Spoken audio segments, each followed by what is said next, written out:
노크 소리가 났을 때 몸이 먼저 알았다. 머리보다 빠르게. 일어나기도 전에 이미 위장이 조여들었다. 새벽 5시. 그 시간에 문 두드리는 사람이 좋은 소식을 들고 오는 법은 없다. 가운끈도 제대로 못 묶은 채 계단을 내려갔다. 맨발이 차가운 참나무 바닥에 닿을 때마다 서늘했다. 보안등이 마루 위에 하얀 직사각형을 만들어 놓고 있었다. 문을 열었다. 짙은색 시청 점퍼를 입은 남자가 두꺼운 봉투를 손에 들고 서 있었다. 3번을 두드렸는데 표정이 너무 무감각했다. 마치 매일 하는 일인 것처럼. 그리고 그 뒤로 나는 굳어버렸다. 길 건너편 진입로 끝에 부모님이 서 있었다. 가운 차림으로 나를 바라보면서. 엄마가 손을 들며 말했다. 그때 우리 말을 들었어야지. 아빠는 손도 흔들지 않았다. 주머니에 손을 찌른 채 그냥 말했다. 짐 싸. 오늘 다 정리된다. 1초쯤 나는 진짜로 꿈인 줄 알았다. 그때 남자가 물었다. 강유진 씨? 나는 고개를 끄덕였다. 서류 전달합니다. 봉투가 내 손에 넘어왔다. 맨 위에 굵은 검정 글씨로 임의경매 개시 결정문. 내 이름이 거기 찍혀 있었다. 낯선 사람 이름처럼 읽혔다. 이 집을 직접 산 유진이 아니라 세금도 보험도 지붕공사도 보일러 수리도 매년 한 번도 빠짐없이 시에 납부한 유진이 아니라 그냥 피고.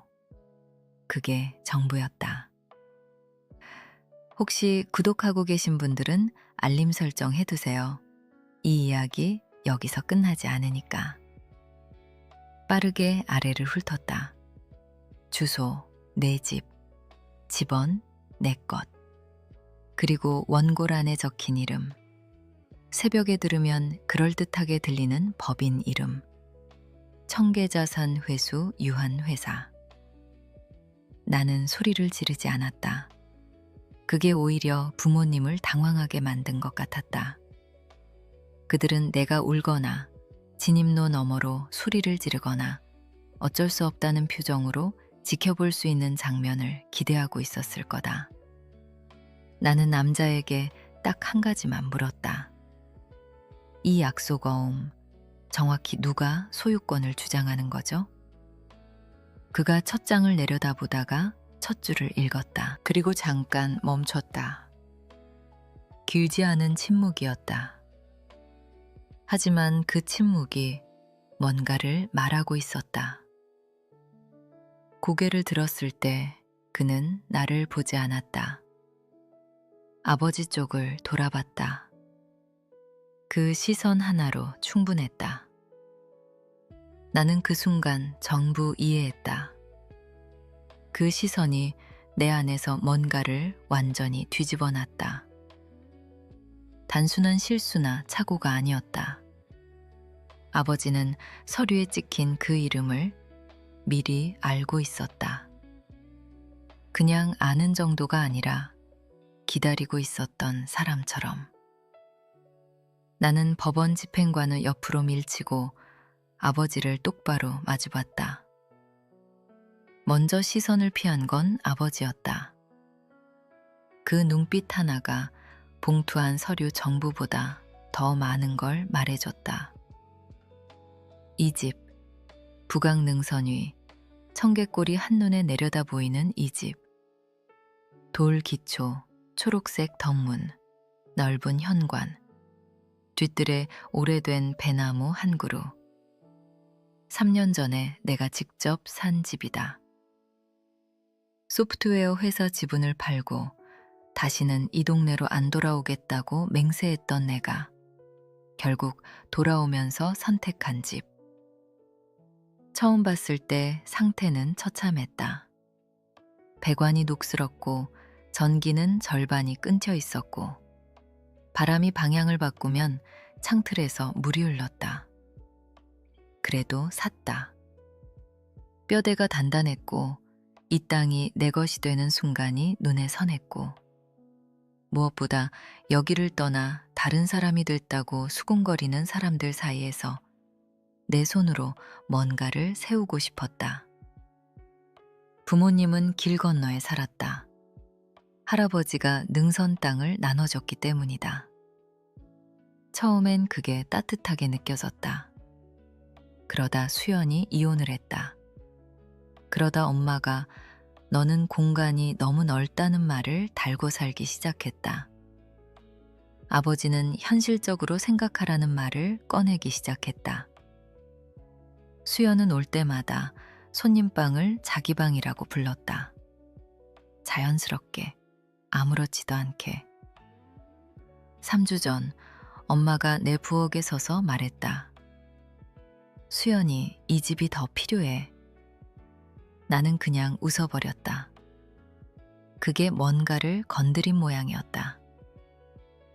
그리고 지금 나는 내 집 문 앞에서 임의경매 개시 결정문을 두 손으로 들고 서 있었다. 그들은 길 건너에서 보고 있었다. 불을 질러놓고 멀찍이 서서 구경하는 사람들처럼 폴 서류를 넘겼다. 담보 설정 문서가 있었다. 11개월 전에 작성됐다는 근저당권 설정 계약서. 차용인 강유진. 채권자 청계 자산회수 유한회사. 청구 채무는 5억 5,620만 원. 웃음이 또 나왔다. 우스워서가 아니었다. 너무 어이가 없어서. 나는 담보대출도 후순위 담보도 브릿지 대출도 가족 간 차용도 단 한 번도 한 적이 없었다. 단 한 건도. 그런데 내 이름으로 5억이 넘는 채무가 이미 설정돼 있었다. 11개월 전부터. 집은 잔금을 한 푼도 안 남기고 다 냈다. 그건 내가 제일 잘한다. 2층 서재 금고안에 계좌이체 확인서랑 소유권 보험 증서가 아직 그대로 있으니까. 내 손으로 직접 넣어뒀으니까. 누가 뭐라 해도 그 서류들이 내 답이었다. 법원 집행관이 헛기침을 했다. 저기요. 나는 서류 묶음을 들어 그쪽으로 내밀었다. 저는 이거 서명한 적 없어요. 생각보다 목소리가 차분하게 나왔다. 그의 표정이 묘하게 변했다. 죄책감이 아니었다. 단순한 서류 전달인 줄 알고 왔다가 생각보다 복잡한 데 발을 들였다는 걸 깨달은 얼굴이었다. 그때 길 건너에서 엄마 목소리가 들렸다. 쉬운 방법 줬을 때 들었어야지. 쉬운 방법. 엄마는 포기를 그렇게 불렀다. 나는 현관 앞으로 한 발 내딛고 아버지를 똑바로 봤다. 이거 아버지가 접수한 거예요? 아버지가 웃었다. 작고 조용하고 소름이 쫙 끼치는 웃음이었다.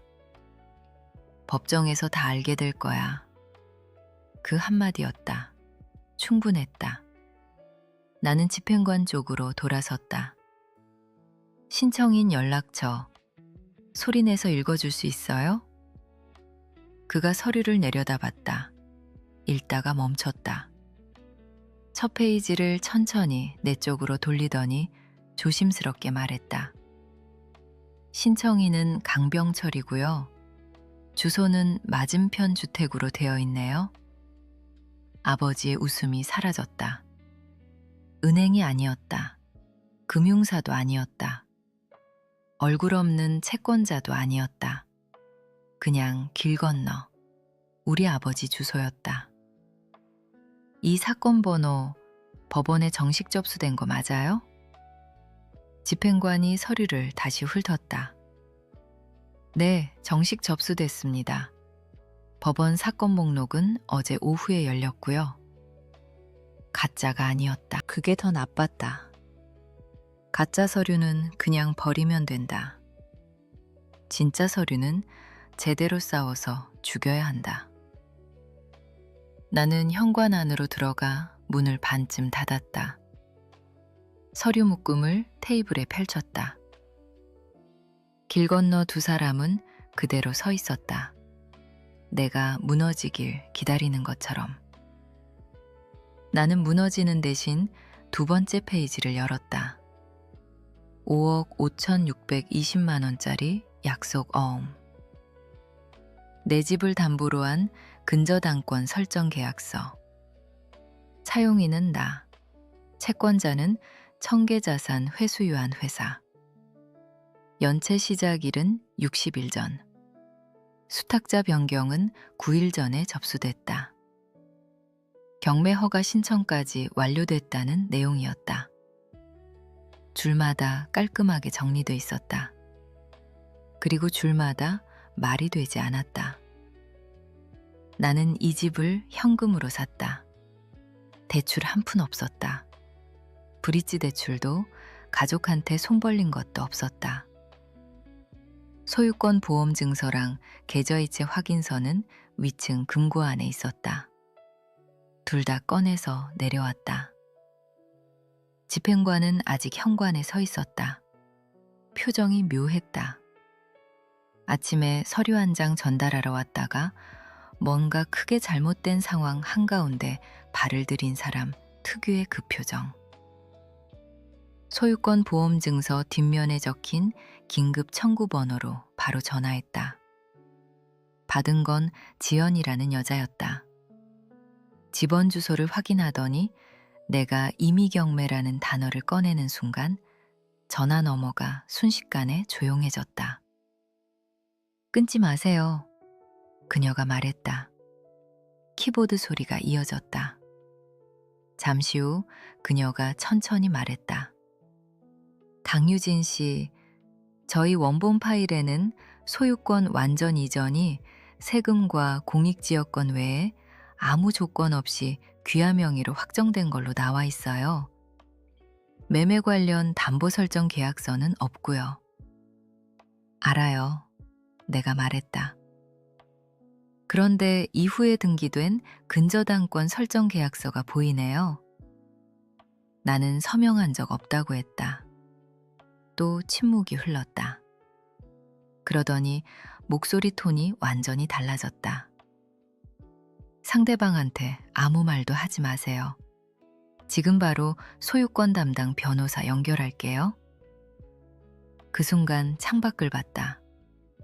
아버지가 길 한가운데쯤 건너오다 멈춰 서 있었다. 내가 소유권 보험 증서와 임의 경매 서류를 나란히 들고 있는 걸 본 것이다.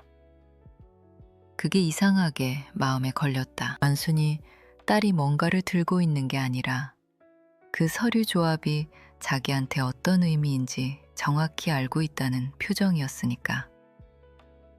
전화에 남자 목소리가 들어왔다. 박도연, 청구 담당 변호사입니다.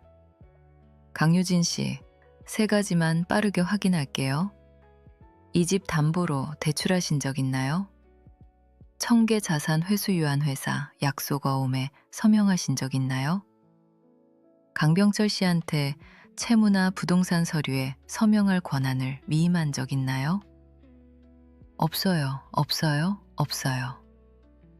그가 21번 내쉬었다. 잘 됐네요, 잘 됐어요. 10분 사이에 전문가한테서 두 번째로 그 말을 들었다. 매번 뜻은 같았다. 이 재난이 이제 나 혼자 것이 아니라는 말이었다. 도연이 계속 말했다. 근저당권 설정 계약서 등기일이 11개월 전이에요. 귀하가 그해 10월 9일에 고양시 공증인 앞에 출석했다고 확인서에 나와 있거든요. 그날 거기 계셨나요? 날짜를 듣는 순간 바로 알았다. 아니요, 저 그날 부산에 있었어요. 학술대회 발표자로요. 호텔 영수증 있다고 했더니 도연이 잘 됐다고 했다. 이번엔 진심이 느껴졌다. 세 번째였다.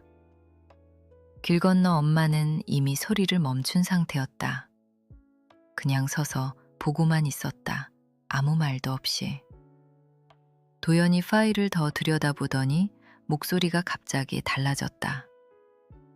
더 있다고 했다. 수탁자 변경 서류랑 채무 불이행 통지서. 둘 다 청계 측 대리인이 어제 아침에 법원에 접수한 거라고. 거기다 청계 자산회수 유한회사 설립일이 근저당권 설정 계약서 등기일보다 고작 14일 전이라는 말이 이어졌다. 고개를 들어 아버지를 봤다. 아버지가 먼저 시선을 돌렸다. 그걸로 충분했다. 오래된 빚이 드러난 게 아니었다. 빚을 직접 만든 거였다. 내가 물었다. 유한회사 설립자가 누구예요? 도연은 바로 대답하지 않았다. 잠깐의 침묵 뒤에 더 낮고 차가운 목소리로 말했다. 설립 서류에 올라있는 사람은 강병철 씨예요.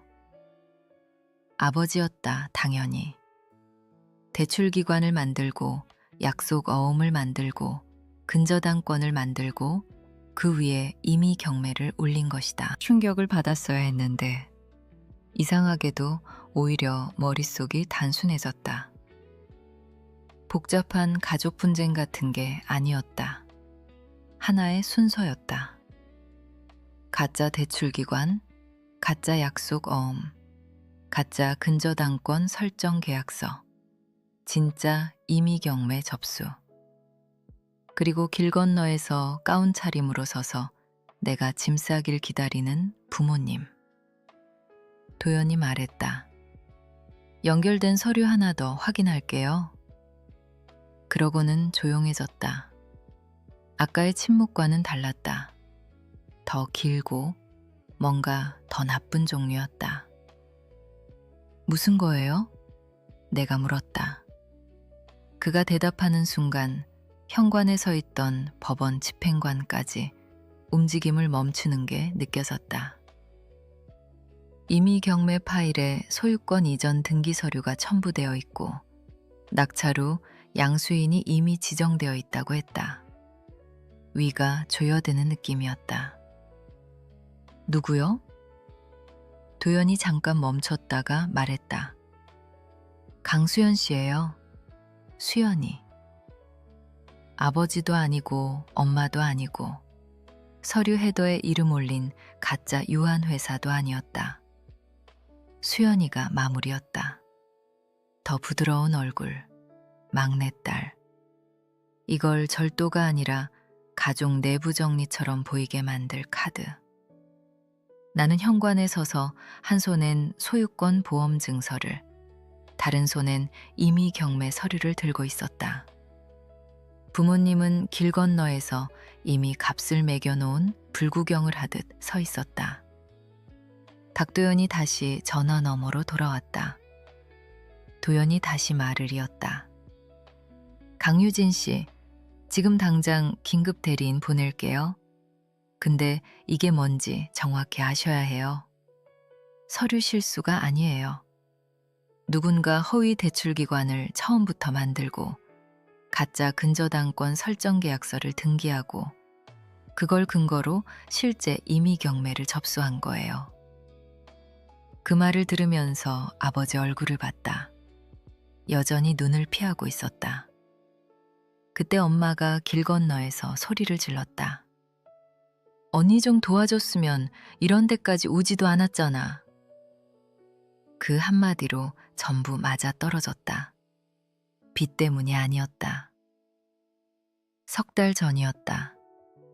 수연이 식당 공동 투자를 하겠다며 이 집을 담보로 써도 되냐고 물었을 때 내가 싫다고 했던 것.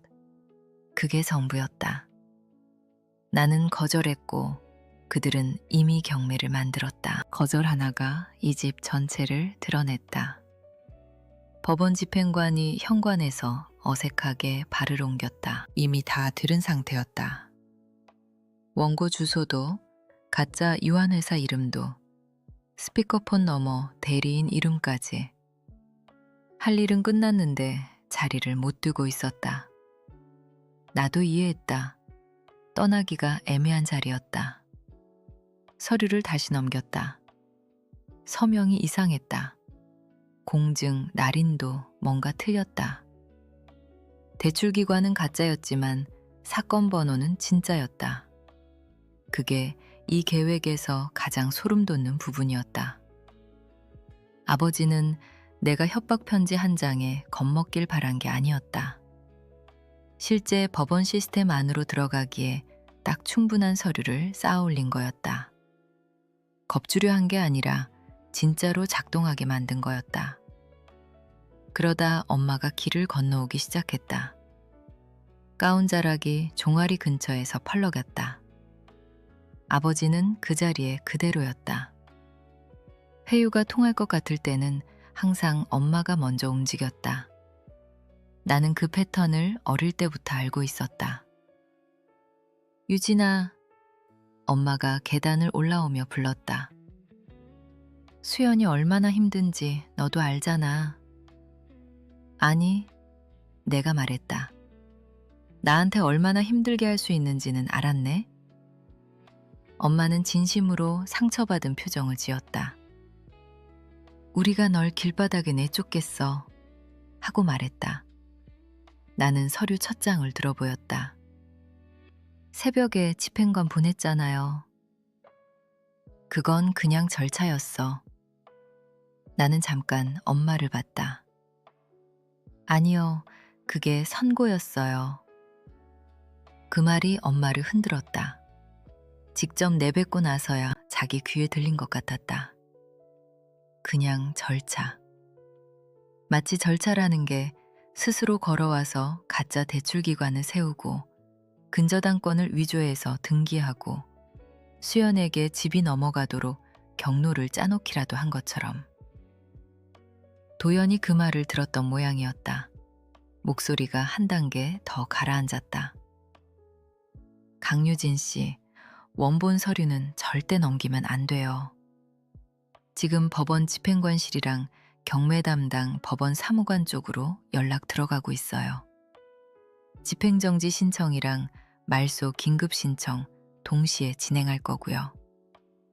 그리고 소유권 파일 보니까 같은 공증인 날이니 2달 전 소유권 이전 등기 분쟁건에도 찍혀 있었어요. 그 말이 끝나기도 전에 아버지가 고개를 들었다. 놀란 눈이 아니었다. 알아보는 눈이었다. 그 도장을 이미 알고 있었던 거다. 오래전부터. 법원 집행관도 그 말을 들었다.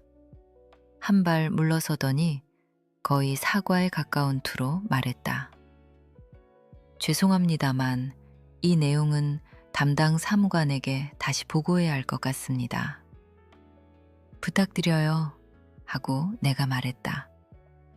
그리고 바로 경매 담당 법원 사무관실에 직접 전화를 걸었다. 미숙 씨가 받았다. 처음엔 좀 졸린 목소리였는데 내가 사건 번호랑 집원, 허위 대출기관, 근저당권 설정 계약서라는 말을 꺼내자 타이핑 소리가 뚝 멈췄다. 짧은 침묵. 그분이 말했다. 강유진 씨, 거기 계세요? 법률 대리인 접촉 전까지 임시 검토, 보류 메모 달아놓겠습니다.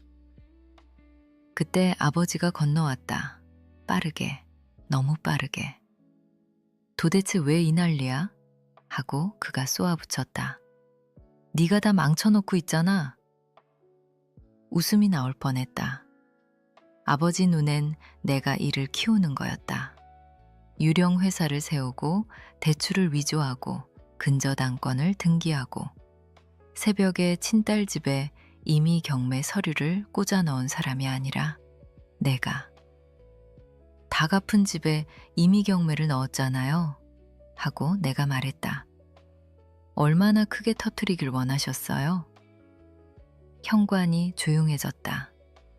엄마도 이번엔 입을 열지 않았다. 오전 6시 12분. 흐름이 완전히 바뀌어 있었다.